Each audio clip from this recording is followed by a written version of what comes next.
Halo, selamat pagi teman-teman semua. Di sini kami dari kelompok 4, kelas Kearifan Lokal F, Fakultas Psikologi Universitas Kristen Satya Wacana akan mempresentasikan materi mengenai wisdom and personality. Di sini kami akan membahas apa sih sebenarnya wisdom atau kebijaksanaan, apa sih personality atau kepribadian, dan apa hubungan antara wisdom and personality atau hubungan antara kebijaksanaan dan kepribadian. Silakan disimak.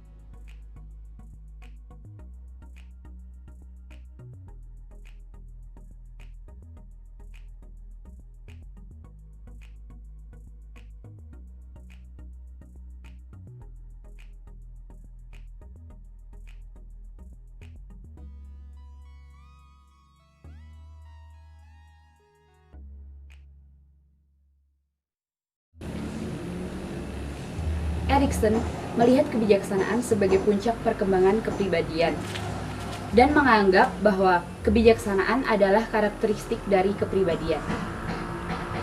Sedangkan paradigma kebijaksanaan Berlin menganggap karakteristik kepribadian sebagai anteseden, berkorelasi, atau konsekuensi dari kebijaksanaan. Apa yang seseorang ketahui tentang hidupnya, tentang dirinya? Hal ini merujuk pada wawasan seseorang tentang kehidupannya yang berpengaruh pada kebijaksanaan, karena kebijaksanaan berkaitan dengan wawasan. Orang pertama menganggap bahwa wawasan tentang kehidupan berdasarkan pengalaman pribadi, sedangkan perspektif orang ketiga bahwa kehidupan berdasarkan perspektif pengalaman. Nah, yang selanjutnya adalah kebijaksanaan atau wisdom. Jadi apa sih sebenarnya kebijaksanaan atau wisdom ini? Jadi, kebijaksanaan atau wisdom adalah suatu proses yang membantu kita membuat keputusan di persimpangan hidup. Misalnya nih, kita lagi kena masalah, kita diharuskan harus memilih antara pilihan A dan B misalnya. Nah, di sini peran kebijaksanaan yang paling berperan dalam kita mengambil keputusan. Jadi kita mau pilih yang mana? Di situ kebijaksanaan yang akan berperan untuk kita dapat memilih hal mana atau solusi mana yang akan kita pilih. Nah, selanjutnya kebijaksanaan itu juga tidak sembarangan. Misalnya nih lagi buat keputusan apa sih yang mau kita pilih, jadi itu tidak sembarangan. Jadi membutuhkan waktu untuk berpikir cukup lama tentang tindakan dan konsekuensinya. Kita mau pilih tindakan ini, konsekuensinya apa? Jadi tindakan apa yang mau pilih, konsekuensinya kalau melakukan ini apa konsekuensinya, kalau melakukan ini apa juga konsekuensinya. Jadi tidak serta-merta membutuhkan waktu yang langsung nih kayak gini, itu tidak seperti itu. Nah, kebijaksanaan itu juga sesuatu yang membantu kita membingkai masalah dengan cara yang berbeda. Nah, hal ini tuh tidak melulu kita membuat solusi dari suatu masalah itu hanya itu saja, tetapi kita memikirkan atau melihat solusi dengan cara yang tak terduga. Jadi makanya perlu waktu yang lama untuk dapat membuat suatu keputusan di dalam persimpangan hidup tadi. Nah, kebijaksanaan itu juga sesuatu yang memaksimalkan kita untuk menjadi semakin baik. Yang tadinya baik menjadi semakin baik, yang tadinya sudah baik menjadi semakin dan semakin baik. Nah, kebijaksanaan ini juga sesuatu yang mendefinisikan kita di lingkungan sosial. Misalnya nih, siapa sih kita sebenarnya? Kita akan dapat dikenal oleh identitas sosial kita dengan kebijaksanaan yang kita miliki. Oh, si A ini tuh tenang kalau menyelesaikan masalah kayak gini-gini. Nah, hal itu juga termasuk sebagai label siapa kita sebenarnya di dunia sosial atau di lingkungan sosial. Nah, tadi kan kita sudah bahas apa sih sebenarnya kebijaksanaan atau wisdom. Sekarang kita akan membahas mengenai apa sih sebenarnya kepribadian atau personality itu. Jadi, kepribadian atau personality itu adalah pola sifat yang relatif permanen dan karakteristik unik yang memberikan konsistensi dan individualitas pada perilaku seseorang. Halo teman-teman, perkenalkan nama saya Lydia Shekina Glory Liu, NIM 802019-116.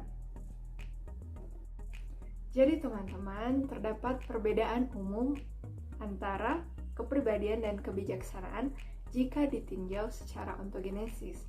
Nah, pertanyaannya, ontogenesis itu apa sih? Jadi ontogenesis itu adalah menceritakan mengenai atau mendeskripsikan mengenai asal mula dari bertumbuhnya atau timbulnya sesuatu. Nah, jadi perlu teman-teman ketahui bahwa menurut penelitian yang sudah dilakukan selama berdekade bahwa pengetahuan atau kearifan personal itu lebih sulit dicapai daripada kebijaksanaan umum. Jadi memang secara ontogenesis bahwa pengetahuan atau kearifan personal itu adalah pencapaian yang paling terakhir dari pencapaian kebijaksanaan. Ternyata cara kita memproses suatu informasi yang self-relevant atau yang berkaitan dengan diri kita sendiri itu berbeda dengan cara kita memproses sesuatu yang umum gitu teman-teman. Jadi kalau kita memproses suatu pengetahuan mengenai diri kita sendiri itu akan lebih sulit untuk kita proses daripada kita mengamati. Kenapa demikian? Karena menurut pengamatan atau observasi, kalau bayi waktu kecil itu kan sebelum dia dapat mengenali dirinya adalah seorang bayi atau dirinya adalah seorang manusia, dia dapat pengetahuan umum dulu mengenai sekelilingnya. Dia mengetahui orang-orang di sekelilingnya dan sebagainya. Nah, jika seseorang ini mengalami di mana informasi yang self-relevant itu bertentangan atau bahkan tidak konsisten, hal ini bisa saja ditekan oleh pikirannya dan yang nantinya akan menghambat perkembangan kebijaksanaan dalam diri orang ini. Nah, kemudian ternyata kalau seseorang sudah mencapai suatu kebijaksanaan yang matang mengenai personalnya sendiri, dia akan cenderung lebih sulit untuk memecahkan masalah-masalah yang berada di luar dirinya. Sehingga orang yang bijak dalam menemukan solusi mengenai masalah pribadinya akan lebih sulit untuk memberikan saran kepada orang lain mengenai bagaimana orang lain harus menyelesaikan masalahnya sendiri. Nah teman-teman, sekarang kita akan membahas mengenai kepribadian dan kebijaksanaan umum. Nah, jika dikaji dari aspek kultural historical atau sejarah kebudayaan yang berkaitan dengan asal-usul bagaimana suatu kepercayaan terbentuk, kebijaksanaan sendiri ini ternyata dia lebih merujuk pada kebijaksanaan secara umum, bukan kebijaksanaan pribadi atau personal. Nah, dari banyak analisis ditemukan beberapa hal berikut. Yang pertama adalah bahwa kebijaksanaan itu melingkupi suatu pengetahuan yang daerahnya itu sangat luas, dalam dan seimbang. Dan yang kedua, kebijaksanaan itu mengandung hal-hal penting dari pertanyaan sulit mengenai strategi penciptaan dan arti kehidupan. Yang ketiga, dalam kebijaksanaan itu terkandung pengetahuan mengenai batasan pengetahuan itu sendiri dan ketidakpastian dalam dunia ini. Yang keempat, merepresentasikan tingkatan tertinggi dari pengetahuan, penilaian, dan saran. Dan yang terakhir atau yang kelima, mudah dikenali ketika termanifestasikan, namun sulit untuk dicapai. Nah teman-teman, saat ini kita akan membahas mengenai sudut pandang neo-Piagetian terhadap kebijaksanaan umum.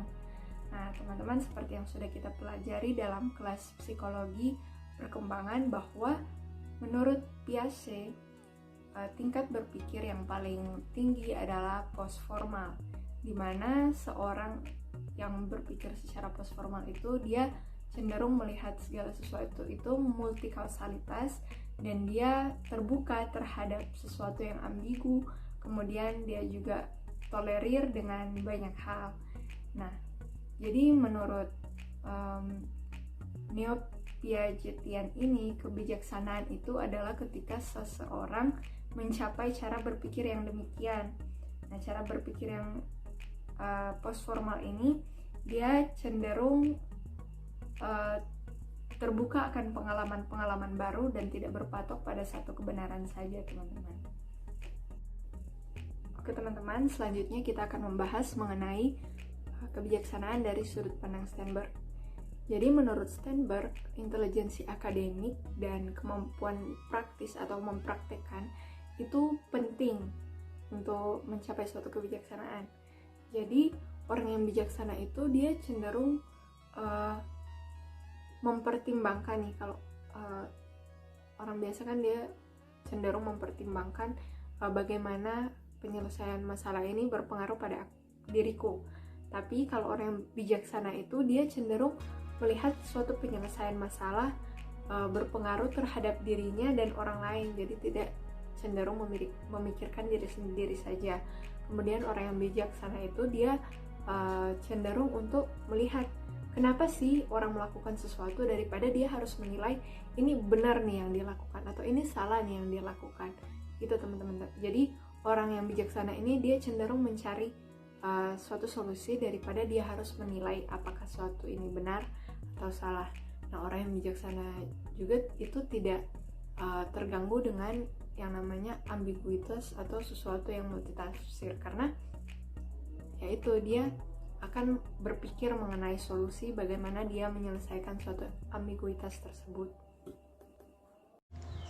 Halo teman-teman, perkenalkan nama saya Sarisa Maura Wanafe, NIM saya 80/2019-073.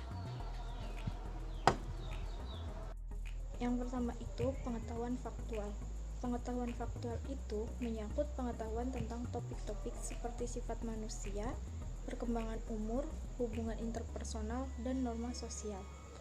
Yang kedua, pengetahuan prosedural, melibatkan strategi dan heuristik yang bersangkutan dengan makna dan perilaku hidup manusia.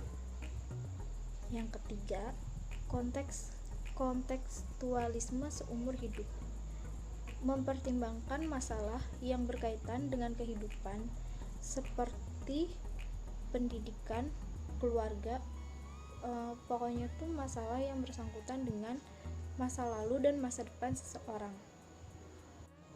Dalam kebijaksanaan Berlin, kebijaksanaan itu didefinisikan sebagai keahlian pragmatik mendasar kehidupan.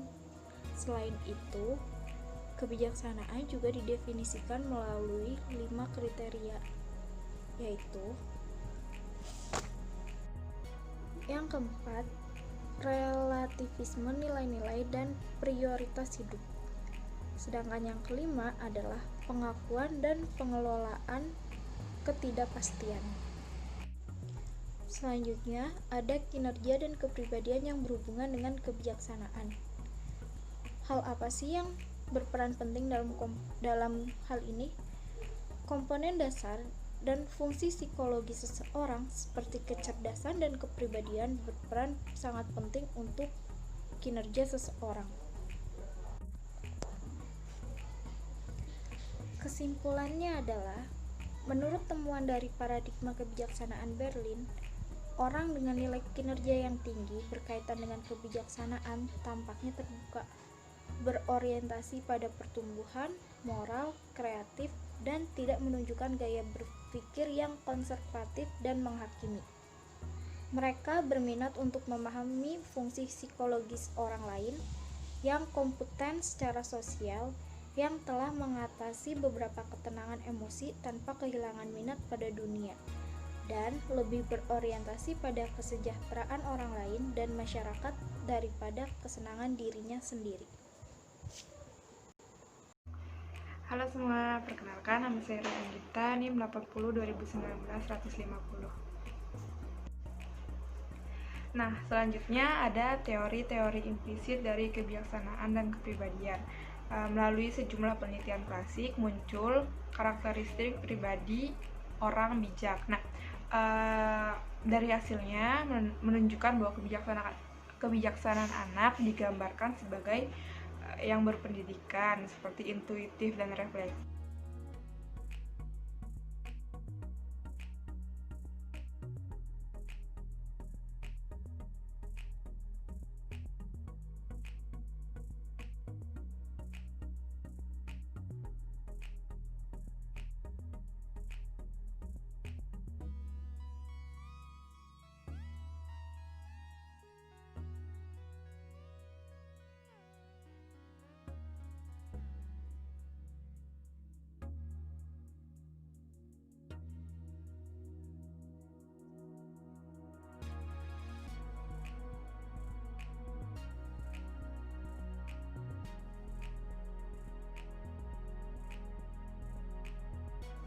Nah, selanjutnya ada kebijaksanaan pribadi dan kepribadian. Nah, di sini gagasan-gagasan yang berpengaruh tentang kebijaksanaan pribadi dapat ditemukan dalam beberapa teori. Nah, diantaranya ada teori klinis, teori kepribadian, dan teori perkembangan.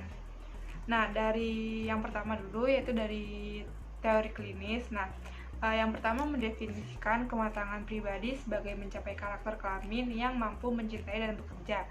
Lalu yang terakhir ada berbicara tentang orang yang berfungsi penuh yang dapat hidup secara nyata. Nah, lalu yang selanjutnya ada dalam psikologi kepribadian. Nah, dalam teori ini kriteria individu menurut Alport tentang aktualisasi diri. Nah, yang kedua ada dalam teori kepribadian. Nah, di sini diambil dari kriteria individu dari Alport tentang aktualisasi diri dari orang yang bijaksana. Diambil contohnya misalnya orang memiliki kapasitas untuk intiman, emosi keamanan, persepsi realistis, objektivitas diri seperti wawasan dan humor, serta filsafat hidup dan agama yang saling meyakinkan. Nah, semua itu diambil dari berbagai referensi untuk definisi pertumbuhan kepribadian. Nah, yang ketiga ada dalam teori perkembangan psikologi mental. Nah, di sini diambil dari Charlotte. Nah, dia berbicara tentang kecenderungan motivasi seperti bermaksud untuk perluasan kreativitas yang memainkan peran penting dalam mencapai pemenuhan pribadi. Nah, pemenuhan pribadi itu seperti apa sih? Jadi, pemenuhan pribadi itu benar-benar apa aja yang dibutuhin sama orang itu, seperti dalam hal biologis atau konsumtif, seperti itu. Nah, materi selanjutnya ada tentang perkembangan ego, kebijaksanaan pribadi, dan kepribadian. Nah, di sini menurut Jan Lovinger bahwa perkembangan manusia dapat digambarkan menjadi 4 baris. Nah, yang pertama ada fisik, psikoseksual, intelektual, dan karakter. Nah, di sini Jan mencoba untuk menangkap karakter pengembangan dalam model pembangunan kognitif dari Piagetian. Nah, Jan juga menyelidiki bahwa pengembangan karakter sebagai sarana untuk melindungi sistem diri. Nah, selain itu, Jan juga memahami tahapan-tahapan pengembangan ego sebagai perkembangan yang berturut-turut menuju kematangan psikologi seseorang. Nah, kematangan psikologi seseorang ini berkembang menjadi 4 dimensi. Yang pertama itu ada pengendalian impuls, yang kedua ada gaya interpersonal, lalu yang ketiga ada kesibukan dalam alam sadar, dan yang keempat ada gaya kognitif. Nah, dari 4 model ini, keempatnya ini memiliki 8 sisi yang lebih matang lagi. Nah, yang pertama itu ada impuls, lalu yang kedua ada melindungi diri, yang ketiga ada konformis, yang keempat ada sadar diri, lalu yang kelima ada jujur, yang keenam ada individualis, ketujuh ada otonomis, dan yang terakhir ada tegresi. Nah, dari hal itu terbagi lagi beberapa, yaitu seperti konformis, sadar diri, teliti, individualis, dan otonomi. Itu merupakan versi yang lebih matang lagi dari sebelumnya. Jadi ada 3 kan. Yang pertama itu yang 4, lalu yang 8, lalu itu yang 5. Nah, yang 5 itu yang benar-benar matang. Nah, dari situ kebanyakan orang dikategorikan masuk pada tahap ketiga sehingga tahap kelima, yaitu ada konformis, sadar diri, dan hati nurani. Nah, dari situ juga tahapan sadar diri adalah tahap modal pada remaja, akhir, dan kehidupan dewasa. Perkenalkan, nama saya Intan VP Baun, NIM 802019-248. Saya akan melanjutkan untuk menjelaskan pengembangan ego, kebijaksanaan pribadi, dan kepribadian. Nah, konformis, sadar diri, teliti, individualistis, otonom yang ditandai dengan versi yang semakin matang dari 4 dimensi yang disebutkan sebelumnya. Kebanyakan orang dikategorikan masuk tahap ketiga hingga tahap kelima. yaitu konformis, sadar diri, dan hati nurani. Tahap sadar diri adalah tahap modal pada remaja akhir dan kehidupan dewasa. Tahap ke-8, tahap terintegrasi, jarang diamati dalam sampel yang acak. Level ego dan indikator lain kebijaksanaan pribadi atau pertumbuhan pribadi. Nah, apakah kita dapat menganggap level ego sebagai salah satu operasionalisasi dari kebijaksanaan pribadi? Nah, dalam sebuah studi ditemukan adanya hubungan yang signifikan antara kebijaksanaan yang berhubungan dengan diri sendiri dan juga dengan indikator psikologis pertumbuhan pribadi. Oleh karena itu, penting untuk menganggap level ego sebagai operasionalisasi kebijaksanaan pribadi. Nah, kesimpulan ini juga didukung dalam temuan studi Mills yang menunjukkan bahwa penting untuk membedakan kedewasaan sosial dan juga pribadi. Nah, hal ini juga diwakili dalam konsep kompetensi yang berasal dari psikologis California yang juga direvisi dan dalam tingkat ego menurut Loevinger. Nah, kedewasaan sosial mengacu pada kemampuan untuk berfungsi dengan baik dalam masyarakat.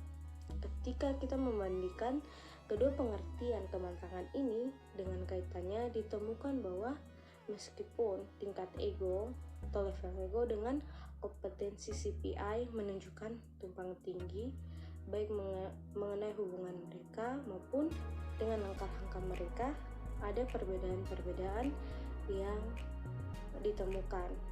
Nah, tingkat ego berkaitan dengan apresiasi individualitas orang lain dan juga individualitas perkembangan, integrasi, dan kesadaran filsafat hidup pribadi. Sedangkan CPI kompetensi menunjukkan hubungan yang kuat dengan mengejar keharmonisan dan keamanan emosional. Selanjutnya, level ego dan karakteristik kepribadian. Nah, di satu sisi ada bukti untuk hubungan positif antara tingkat ego dan karakteristik kepribadian yang sangat mudah beradaptasi seperti ketangguhan ego, integritas antar pribadi, dan regulasi kebutuhan atau penguasaan tugas-tugas sosial dan kendali impuls. Di sisi lain, tingkat ego juga secara positif dan signifikan berkorelasi dengan kunjungan kejiwaan dan sesi psikoterapi. Nah, akan tetapi tidak jelas dari penelitian itu apakah psikoterapi membantu para warga untuk membuat kemajuan dalam perkembangan atau apakah kapasitas di tahap lanjutan untuk melihat ketidakadaan dalam kehidupan dan juga bisa meningkatkan kesediaan orang untuk mencari psikoterapi. Nah, kebutuhan untuk pengalaman sering dianggap sebagai prediktor pengembangan ego yang terkuat. Nah, kesimpulannya, pola ini bergulir pada ukuran pengembangan ego Loevinger yang menunjukkan bahwa berbeda dengan kematangan sosial, yaitu menguasai norma dan hubungan sosial. Pengembangan ego atau kematangan pribadi mungkin juga menunjukkan ciri-ciri yang tidak bisa beradaptasi. Nah, tampaknya yang dihadapi dengan kompleksitas kehidupan dalam cara itu benar bagi seseorang dengan tingkat pengembangan ego yang tinggi tidak selalu menuntun pada kebahagiaan yang lebih besar, tetapi juga pada keprihatinan dan keraguan yang lebih besar, serta wawasan pengembangan diri lebih lanjut itu diperlukan. Oke, selanjutnya saya akan menjelaskan kesejahteraan psikologis sebagai indikator kebijaksanaan pribadi. Ada 6 dimensi dalam kesejahteraan psikologis. Yang pertama, menerima diri, hubungan positif dengan orang lain, kemandirian, penguasaan lingkungan, tujuan dalam kehidupan, dan pertumbuhan pribadi. Nah, dalam hal berikut ini apakah 6 dimensi ini dapat dianggap sebagai indikator kebijaksanaan pribadi? Nah, kita akan membahasnya. Nah, secara khusus, perasaan tentang diri sendiri atau penerimaan diri dan kepercayaan tentang kemampuan seseorang untuk mengendalikan dan mengelola kegiatan sehari-hari atau penguasaan lingkungan dianggap memiliki konsekuensi emosional yang kuat, dan dengan demikian untuk menunjukkan korelasi terkuat dengan eksportif dan neurotisme.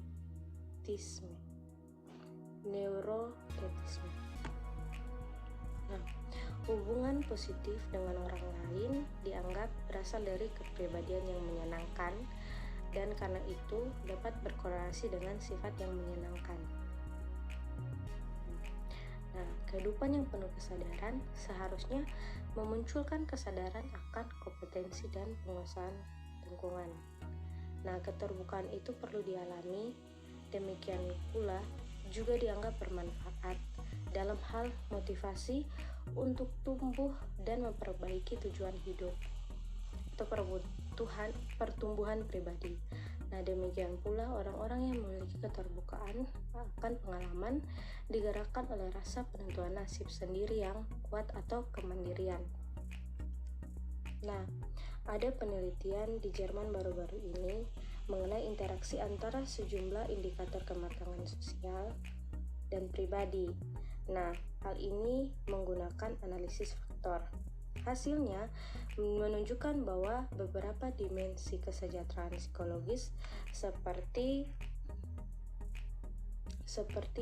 penerimaan diri dan hubungan positif dengan orang lain berhubungan dengan langkah-langkah kematangan sosial, di mana dimensi kesejahteraan psikologis lainnya seperti pertumbuhan pribadi paling banyak berkaitan dengan indikator kematangan pribadi atau kebijaksanaan pribadi.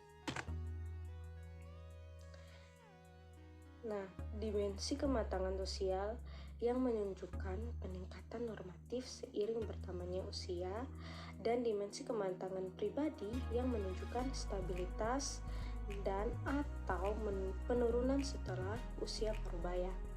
Penemuan yang berhubungan erat adalah ciri dari indikator pribadi dan juga kebijaksanaan umum. Selamat pagi teman-teman semuanya. Perkenalkan, nama saya Hana Gracia Kuai dengan NIM 802019-259. Di sini saya akan menjelaskan mengenai dua dimensi kematangan, sosial dan pribadi. Adapun dua dimensi dari PWB atau Psychological Well-being, yaitu yang pertama ada Environmental Mastery atau yang disingkat dengan EM, dan yang kedua ada Personal Growth atau yang disingkat dengan PG. Dua dimensi dari PWB ini digunakan untuk indeks kematangan sosial dan pribadi. Nah, adapun penulis yang mengasumsikan bahwa IM dan PG ini sering menutup satu sama lain. Adapun 4 jenis kepribadian yang muncul ketika melintas di dua dimensi tersebut. Di antaranya, yang pertama ada mereka yang mencari keamanan dan harmoni, hidup dengan norma sosial, mereka yang IM-nya tinggi dan PG-nya rendah. Yang kedua, mereka yang menghargai pengakuan sosial dan pencapaian, mereka yang IM-nya tinggi dan PG-nya tinggi. Yang ketiga, mereka yang mencari pengetahuan pribadi dan kemandirian dalam norma sosial, mereka yang IM-nya rendah dan PG-nya tinggi. Dan yang keempat, yang terakhir, mereka yang rendah di kedua dimensi tersebut. Selanjutnya, saya akan bahas tentang kebijaksanaan pribadi sebagai kesadaran, yaitu integrasi emosional. Ada tokoh yang bernama Louis Vivif menggabungkan teori kognitif Piaget pada tahun 1972. Louis Vivif merancangkan konsep psikoanalisis dan ide dari teori dewasa. Menurutnya, bentuk tiruan diri ini berubah dari perbedaan yang buruk atau konvensi sosial ke yang melibatkan penekanan pada proses, konteks, dan individualitas. Dalam publikasi terbarunya, Le Bouffier berfokus pada pengembangan atau pematangan regulasi diri. Ia menggabungkan gagasan pertumbuhan atau kematangan yang kombinasi mempengaruhi optimalisasi. Nah, sistem klasifikasi bertujuan untuk membedakan jenis kematangan yang berbeda yang dirancang untuk keberhasilan sosial dan kebahagiaan lainnya terhadap wawasan dan kebijaksanaan. Pada tahun 2002, Madler dan Le Bouffier mengharapkan kelompok integrasi untuk berfungsi dengan baik. Nah, tingkat ego yang tinggi, kecerdasan yang tinggi, dan adaptasi mengatasi pola-pola yang tidak termasuk strategi represif. Greta Bersari Total dengan 80 2019 253. Kebijaksanaan pribadi. Nah, kebijaksanaan pribadi ini didasarkan pada paradigma kebijaksanaan Berlin yang bertujuan untuk menciptakan suatu pengukuran kebijaksanaan pribadi dengan mengintegrasikan definisi kebijaksanaan sebagaimana yang dikembangkan oleh paradigma kebijaksanaan Berlin dengan konsep pertumbuhan kepribadian. Nah, paradigma kebijaksanaan Berlin ini terdapat 5 aspek, yaitu self-knowledge, yaitu wawasan yang mendalam kepada diri kita sendiri. Nah, menurut aspek ini, orang yang memiliki kebijaksanaan pribadi itu mereka akan sadar dengan persaingan, emosi, tujuan hidup mereka, dan mereka juga mempunyai makna dalam kehidupan mereka sendiri. Heuristic for growth and self-regulation.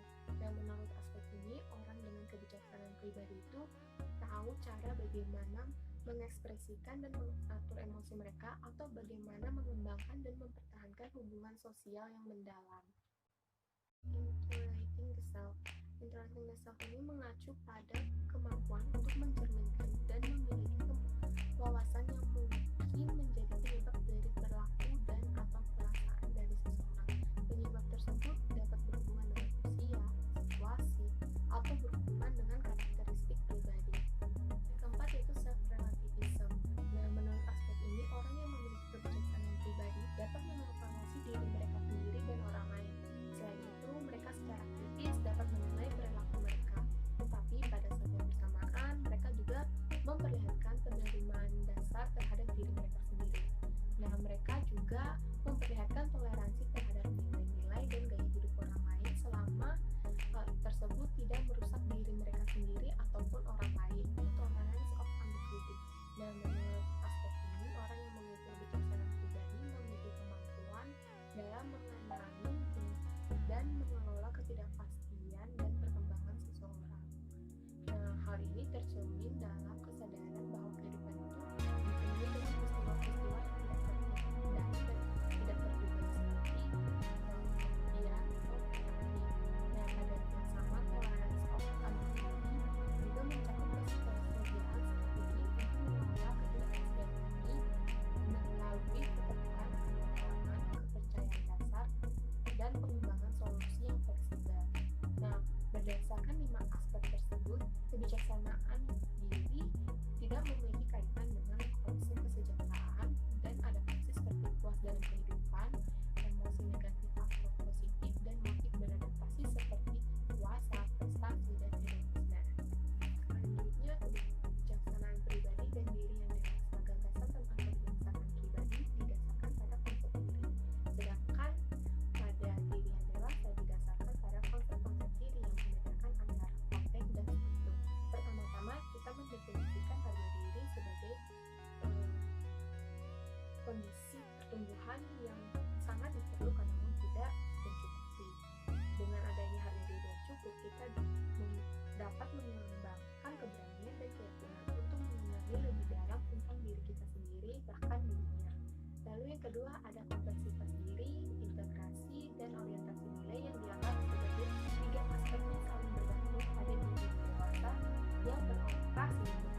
dan berupaya untuk menyebarkan egoisme dan tujuan altruistik.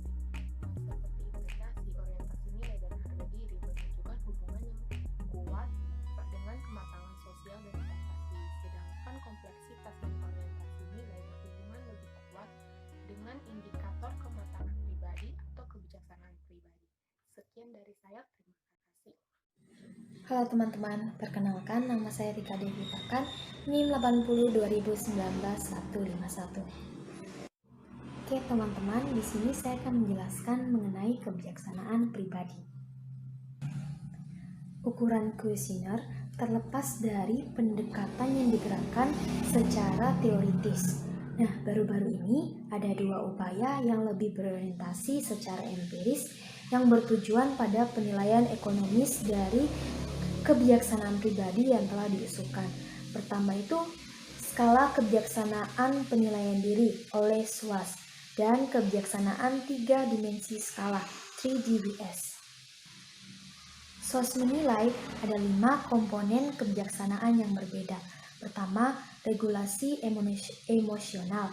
Kedua, kenangan-kenangan dan reflektivitas. Ketiga, keterbukaan terhadap pengalaman. Keempat, humor. Dan kelima, pengalaman.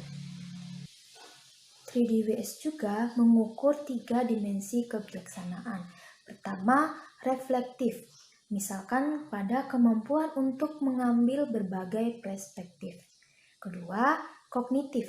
Misalkan pada motivasi dan kemampuan untuk mencapai pengetahuan yang menyeluruh dan akurat. Dan ketiga, ada dimensi afektif. Misalkan pada simpati dan kasih sayang. Kesimpulan kebijaksanaan dan kepribadian. Muncul satu pertanyaan teman-teman.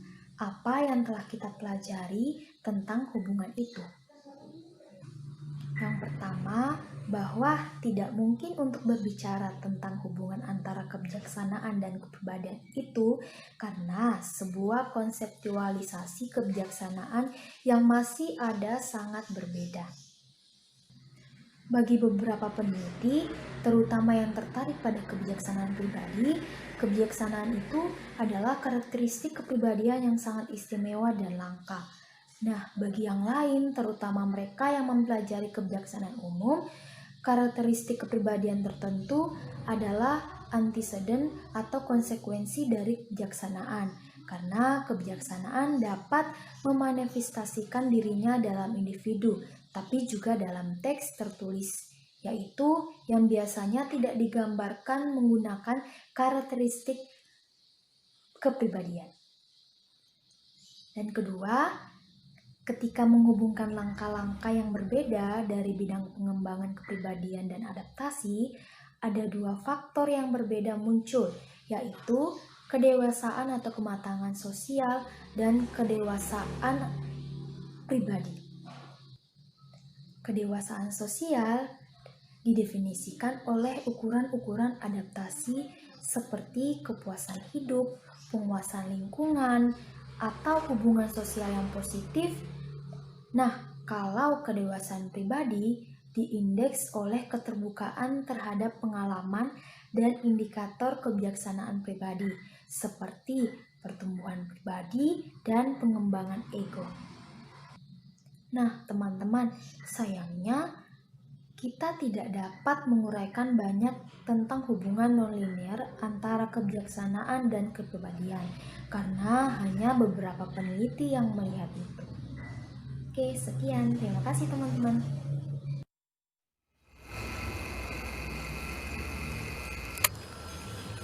Contoh penerapan kebijaksanaan yang berpengaruh dalam kepribadian suatu individu adalah sebagai contoh masyarakat Jawa nih.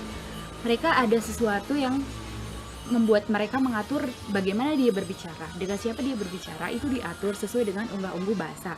Ada kromo inggil atau kromo alus. Ini digunakan saat kita berbicara dengan orang yang lebih tua, yang kita hormati seperti kakek, nenek, ayah, ibu, saudara, yang dalam konteksnya adalah paman, tante, om, dan lain sebagainya. Sedangkan kromo lugu adalah yang dipakai saat kita berbelanja nih, misalnya ke warung. Nah, kita berbicara dengan pemilik warungnya menggunakan bahasa kromo lugu. Yang selanjutnya adalah moko alus. Moko alus ini digunakan saat kita berbicara dengan kakak. Nah, sedangkan yang terakhir adalah moko lugu. Moko lugu ini digunakan saat kita berbicara dengan teman sebaya kita. Hal ini dapat dilihat dengan siapa kita berbicara itu diatur oleh penggunaan unggah-ungguh sesuai dengan tata cara dalam bahasa Jawa. Nah, hal ini berpengaruh dalam kepribadian seseorang. Bagaimana dia menerapkan suatu kearifan lokal yang ada di dalam daerahnya ini untuk dia lakukan dalam kehidupan sehari-hari, sehingga membuat suatu individu ini menerapkan sesuatu yang berpengaruh terhadap kepribadiannya, yaitu dia akan memiliki sikap sopan santun, dan tentunya hal itu akan bersifat permanen atau secara tidak langsung mereka langsung akan memikirkan dengan siapa dia berbicara dan mana bahasa yang akan mereka gunakan, seperti itu.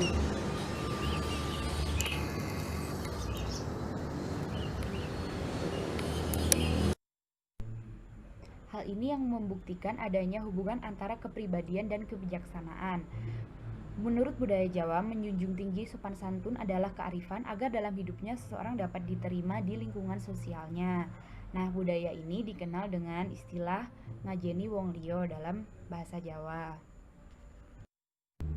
Nah, jika dilihat dari perspektif kebijaksanaan pribadi, budaya Jawa yang menjunjung tinggi nilai penggunaan bahasa dengan tingkatan usia ini tidak dapat dikaitkan dengan kebijaksanaan pribadi, karena kebijaksanaan pribadi sendiri ini adalah suatu pola pikir seseorang yang sudah mencapai multisosial, punya pengetahuan luas dan dapat meregulasi emosi.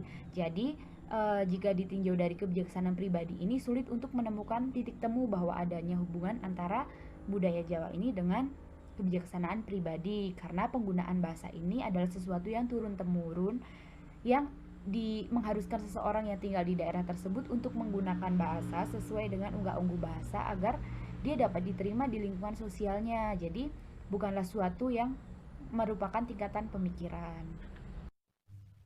Baik, demikian presentasi dari kami. Semoga apa yang kami sampaikan dapat bermanfaat untuk teman-teman semua, menambah pengetahuan untuk teman-teman semua, dan teman-teman semakin paham apa hubungan sebenarnya antara kebijaksanaan dan juga kepribadian. Atas kurang dan lebihnya, kami mohon maaf. Selamat melanjutkan aktivitas. God bless you all. Terima kasih.